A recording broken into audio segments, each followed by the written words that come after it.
Sosial şəbəkələrdə paylaşılan video və istifadəçi paylaşımlarına əsasən Tehranın müxtəlif bölgələrində, o cümlədən yaşayış məntəqələrində, şəhərin qərb və cənub hissələrində güclü partlayış səsləri eşidilib və dərhal ardından şəhərin böyük hissəsində elektrik enerjisi kəsilib. Bəzi mənbələr şəhər üzrə tam qaranlıq olduğunu bildirir. Bu arada İran Qızıl Aypara Cəmiyyəti açıqlayıb ki, Tehranın yaşayış məntəqələrindən biri hava hücumuna məruz qalıb və xilasedici qruplar dağıntılar altında qalan insanların axtarışı və xilas edilməsi ilə məşğuldur. Yayılan videolar göstərir ki, xilas etmə işləri əlverişsiz hava şəraitində davam edir. Tehran daxildən gələn məlumatlara görə ilkin hücum dalğasından sonra da qırıcı təyyarələrin və hava hücumundan müdafiə sistemlərinin səsləri eşidilməkdə davam edir. Bəzi ərazilər tamamilə qaranlığa qərq olub. Bununla belə bəzi yerli mənbələr bildirir ki, elektrik kəsintisi bütün şəhəri əhatə etmir və yalnız bəzi hissələrdə müşahidə olunur.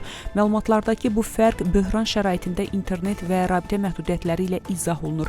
Əvvəlki məlumatlara görə daha öncə elektrik paylayıcı stansiyalara edilən hücumlar Tehranın şərq və cənub hissələrində geniş kəsintilərə səbəb olmuşdu.